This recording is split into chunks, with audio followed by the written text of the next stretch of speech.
نطرح نقطة مهمة جدا. كما تفضل هذا جبور قال كيف الجزائر لا تتدخل في إيران. احنا أولا إيران لا تحتاجنا، بل تحتاجنا فقط في الدعم الدبلوماسي. أما عسكريا إيران قوة إقليمية لا يستهان بها أبدا. الآن استطاعت إيران أنها تقصف إسرائيل فقط من أراضيها، ولا تستعمل حتى الطيران لمواجهة الكيان الصهيوني. بطبيعة الحال تدخل فيه أمريكا. إذا كان الآن تواجه إسرائيل أنت سوف تواجه أمريكا. السؤال مطروح هل الجزائر قادرة أن تواجه أمريكا؟ بطبيعة الحال أمريكا من أقوى الدول العالم، يعني تعتبر أول دولة نووية وعسكرية. احنا لا نملك هذا العتاد من عسكريا. أما إذا كان على أرض الواقع يعني بطبيعة الحال يسحب على أمريكا، لأنها أمريكا جميع الحروب التي خاضتها أمريكا ليس لها أي تاريخ على أنها نجحت في حرب واحدة. تعرف أن حرب الفيتنام خسرت وأفغانستان خسرت والعراق لكن نتمنى أن الأخ نبيل كان يتكلم على واحد النقاط. أنا نذكره على أنه لا يوجد مترجمين جزائريين في أبو غريب، وأنا نظن أنه يعلم جيدا ماذا أقصد بالنسبة للجانب المغربي والجانب المصري. بطبيعة الحال احنا في الجزائر أبدا، أنا قلت لك يا شرع لا يوجد في القاموس الجزائري الخيانة أبدا، لا يوجد. أنا نظن أنه ايوه طبعا المترجمين اللي كانوا موجودين في ابو غريب كانوا من المغرب ومن مصر. طبعا هذه ما شهاده الجزائريين، هذه شهاده اللي كانوا متواجدين في ابو غريب والشهاده اللي كانوا متواجدين في غوانتنامو. انا نتمنى انه الاخ يرد في هذه النقطه. التعاون العسكري والامني مع الكيان الصهيوني وامريكا. وهو قال على انه الشاه كان استقبلته المغرب، لكن لا يعلم جيدا على انه من قدم السلاح الى ايران. أنا نتحداه إذا يذكرنا الدول التي قدمت سلاح إلى إيران. الجزائر غير موجودة أصلا وأبدا، بل كان فيه من أمريكا وكان فيه من الاتحاد السوفيتي ومن الصين وغيره، حتى مصر وليبيا متورطة في الأمر هذا. الجزائر أبدا أنا غير موجود. هذا يعطينا تصريح. إذا كانش مسؤول يعطينا تصريح واحد. أنا ما راحش نتكلم على تبون ودافع على تبون، لكن المغالطات اللي تكلم عليها وذكر أسماء جنرالات أتمنى. قبل تبون أنت قلت عبارة أن الخيانة ليست في قاموسكم إطلاقا. الجزائري ابدا. نعم لا يوجد في قاموس الجزائر الخيانه ابدا اخي الكريم الشرع. هذه تربيتنا، هذه اخلاقنا يا استاذ. هذه قلتها لك انا عده مرات كثيره. احنا لا يوجد في قاموسنا الخيانه، لا يوجد. لكنني في الكتب الجزائريه لا يوجد كالعباره هذه. تفضل. اسمح لي. انا والله صار لي تقريبا اسبوعين وانا رجعت الى برنامج شاهدون على العصر. شفت حلقات بن بالله، وشفت حلقات أحمد طالب الإبراهيمي، وشفت حلقات مدري من واحد ثالث جزائري، وكلها خيانات. غير صحيح. أنا غير صحيح. كلامك غير صحيح. أنت تنطق. أيوة أجاوبك. سوف أجيبك. يعني بن بالله يقول صراحة أنه بومدين غدر به. هكذا سوف أجيبك. كان صراع داخلي على السلطة في الجزائر، ويبقى صراع داخلي. أنا ما راحش نتكلم معك في صراع داخلي لأنك لا تفهم هذا أبدا. لست الجزائري فقط، الجزائريين يفهمون ذلك. كان صراع ولكن ليست خيانة، كان صراع داخلي ما بين الإخوة، كلهم ماتوا الآن. يعني لو نتكلموا على الشهادات اللي تتكلم عليها، هل فيه واحد شهد على أنه واحد من هؤلاء؟ مثلا نتكلموا على كريم بالقاسم مثلا. كريم بالقاسم أنت تعرف أنه قتل في فرانكفورت، وأنت تعلم جيدا إذا كنت انت أيوة من قتله. انا ما راحش نتكلم معك في الداخل الجزائري يا اخي الكريم. لن اتدخل. لا يا اخي أنا لحظه من فضلك. شرع من فضلك خليني نكمل حتى لا تحرجني. انت تعطي الاخوه الكلمه. خليني شكرا لك. تفضل. لا ابدا والله لا تحرجني ابدا، والله لا ابدا. ولكن انا نقول لك انه لا يوجد الخيانه. نعطيك مثل بسيط. كريم بالقاسم والمغاربه يعلمون من هو كريم بالقاسم، لانه واحد من اللي اسس الجيش المغربي اللي تكلمت عليه. وقلت انت قلت لي اني نفتح موضوع في هذا، ولكن للاسف الشديد لم تفتح ولن تفتح. متى ما هو أنا كلمتك على سبب الصراع الجزائري المغربي، وقلت لي أني سوف أفتح حوار في هذا الموضوع. وكنت تكلمت على الجيش التي تأسس في المغرب، كانت القيادة في مصر، ولكن لم تفتح على هذا الموضوع هذا أبدا. هي مكالمة. لحظة. آسف كانت عندي مكالمة. أخي الشرع، أنا راح نوضح لك نقطة مهمة جدا. بما أنك تكلمت على شاهد على العصر، فيه آخر فيديو قامت به الجزيرة تتكلم على اغتيال كريم بالقاسم. في النقطة هذه راح نذكر لك الكيان الصهيوني أنه دخل على الخط وكان تحاول اتصال بكريم بالقاسم. لا يوجد أدلة على أنه كريم بالقاسم كان متواصل مع الموساد، وحاولت إسرائيل استغلال هذه الفرصة. فنتكلم على محمد بودية مثلا، اللي كان كان واحد من أشد ضد هواري بومدين تم اغتياله في باريس، وانت ربما تعرف احداث منشن 72. فهذا تاريخنا يا اخي. اما بالنسبه للجزائر تحارب ابدا، احنا لا نحارب، احنا لا ايران لا تحتاج الى الجزائر، وايران بالمناسبه لا تحتاج الى اي دوله عسكريه، لا تحتاج الى اي دوله عسكريه. فمتمكنه الصواريخ الباليستيه والصواريخ الفرد الصوتيه لا تستطيع ولا امريكا ولا بريطانيا ولا المانيا ان توقفها ابدا، فهي عسكريا متمكنه احنا تحتاجنا في الدعم فقط في الدبلوماسيه او في مجالس الامن، واحنا مستعدين لهذا الامر. اما بالنسبه للرئيس الجزائري اين اختفى؟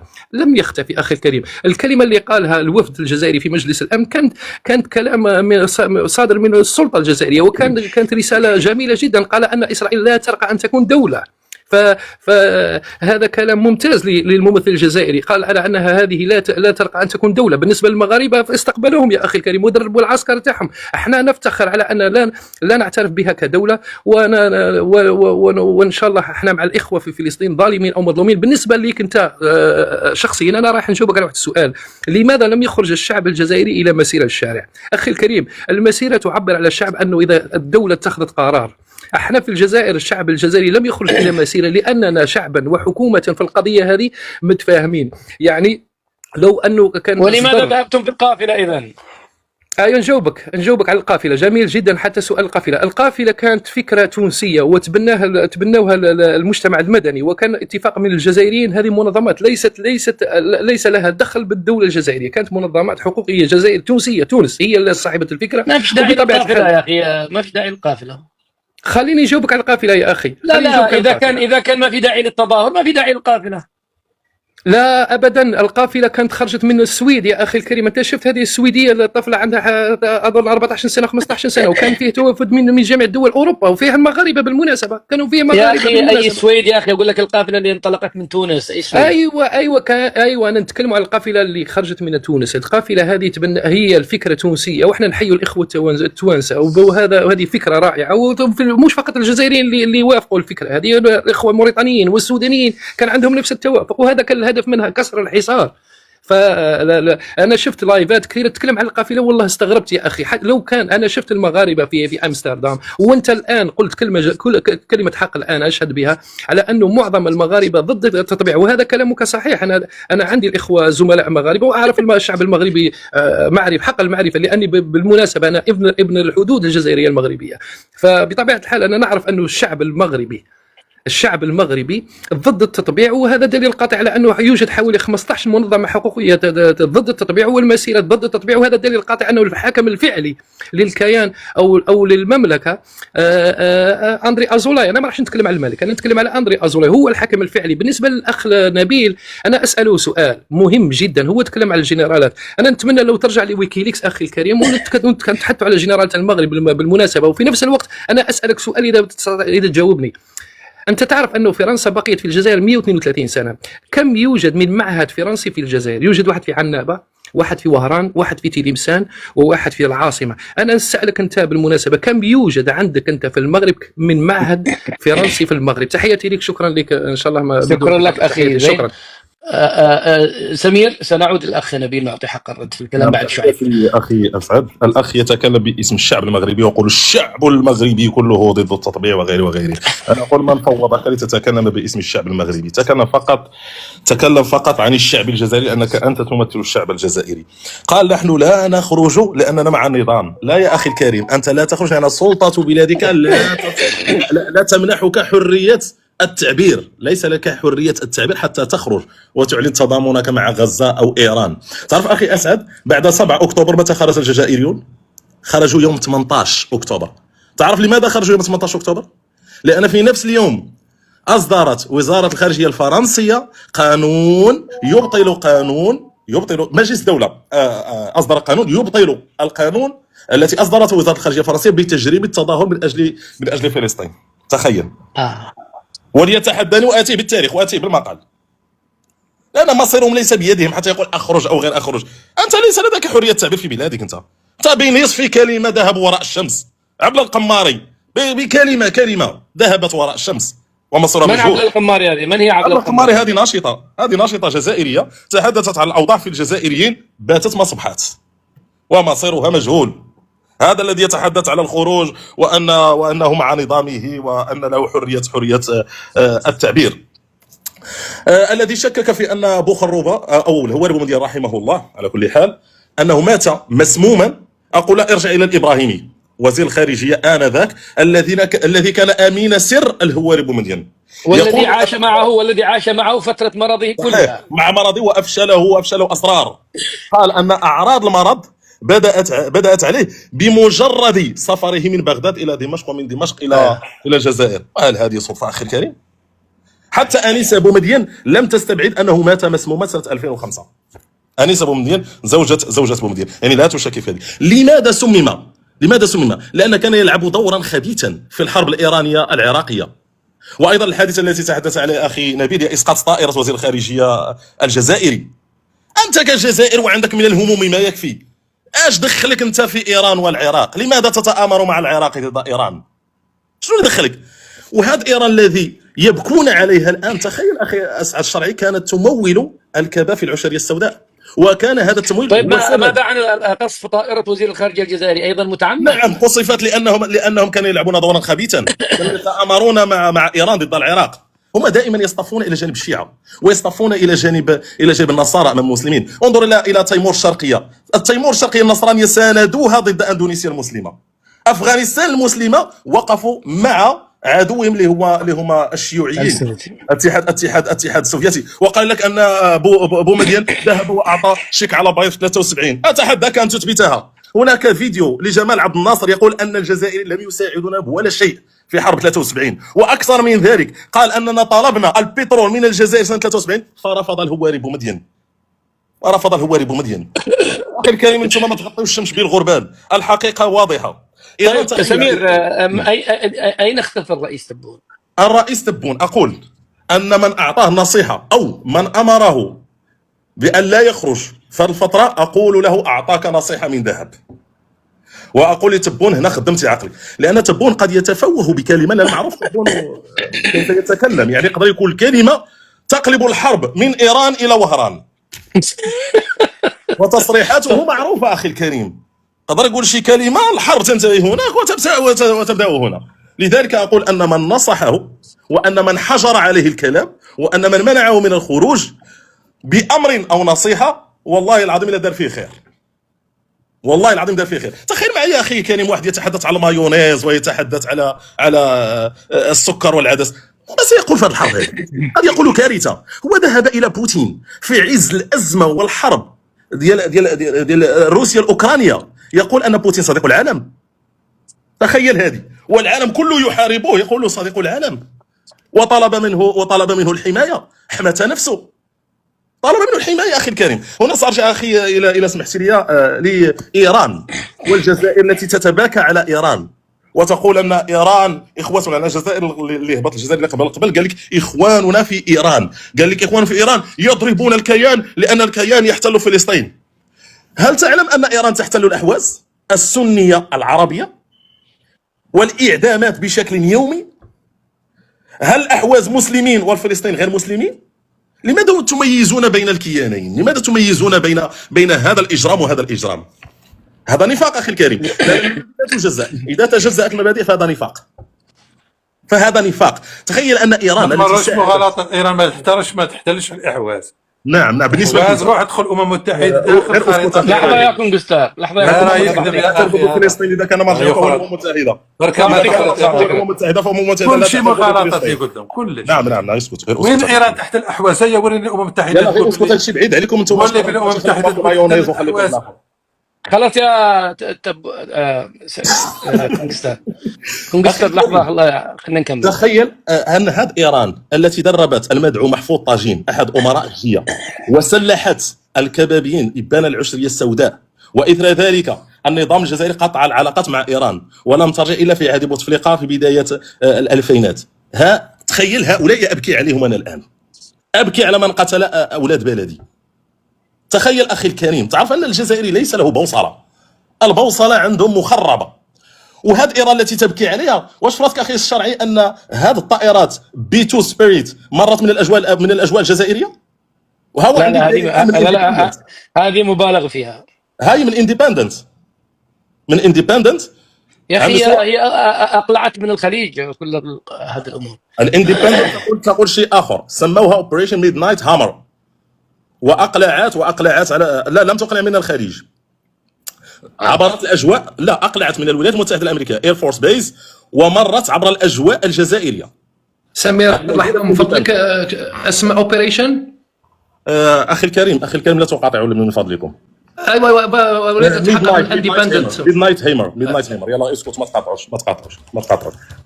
تخيل اخي الكريم، الاجواء كيعطيو الاجواء لامريكا لتضرب ايران في الليل، وفي الصباح يبكون على ايران.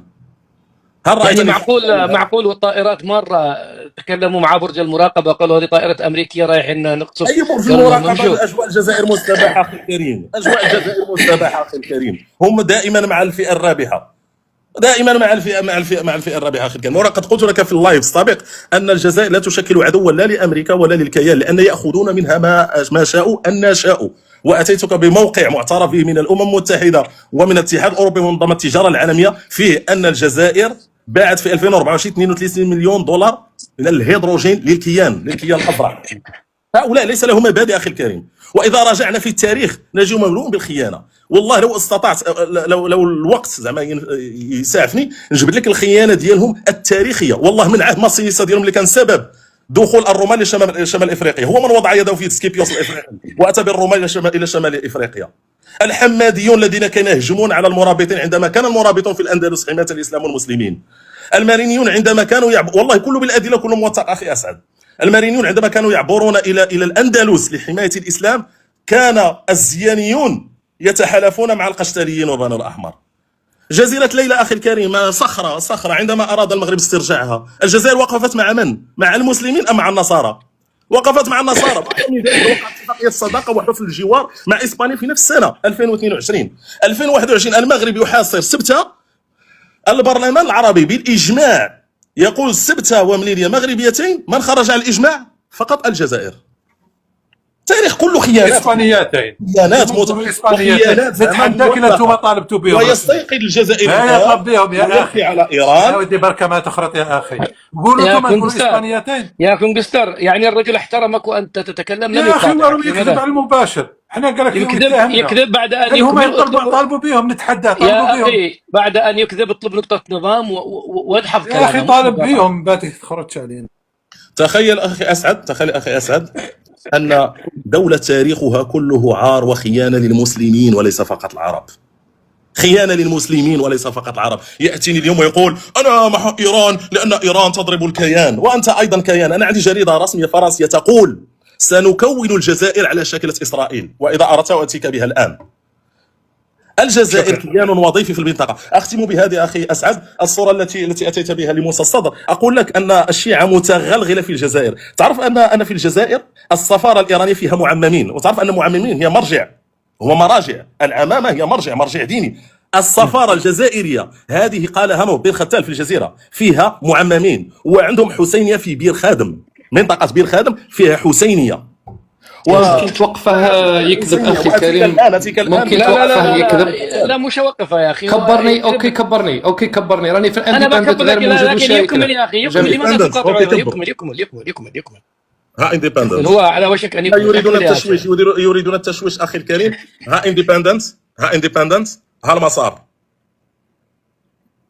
ها اندبندنت يا اندبندنت هو مسار الطائرات، هو من الجزائر. هذا المسار الوهمي المتقطع، والمسار الحقيقي هو بالازرق. يلا الان اتي انت بالاندبندنت او غيرها. اقول لك متغلغلين، الشيعة متغلغلين. ايضا هي مرت على المغرب، اذا لم تمر على المغرب، مرت من البحر الابيض المتوسط والاجواء الجزائريه. وهنا لو بغيتي نعملوا زوم تشوفها. لا لو مرت من المغرب اقول لك مرت من المغرب اخي الكريم. شوف طيب لحظه اختم يا سمير. يا رجعني يا مشرف، رجعني على الكاميرا الاخرى. اخي زين، انتظر دقيقه يكمل هو ونعطيك انت وكونغستر حق الرد، ونختم مع نبيل بعد ان ياخذ الاخ شعيب مداخله. هي لم تمر، وحتى لو مرت من المغرب يا اخي الكريم فايران عدو لنا. حتى لو مرت من المغرب ايران عدو لنا. هم الذين يتباكون على ايران في الصباح وبالليل، يدعون الطائرات الامريكيه تقصفهم. هل رايت نفاقا اكثر من هذا اخي اسعد؟ اشكرك. اسمح لي يا شعيب، هو كان الدور عندك، لكن الاخوه طالبين حق الرد. انا ساعطي لزين يا كونغستر انتهى انطم، خلي زين ربما اكثر منك يعني اطلق منك لسانا. لا غير صحيح. هي الطائره مكان اقلاعها هو الانديبندنت، لهذا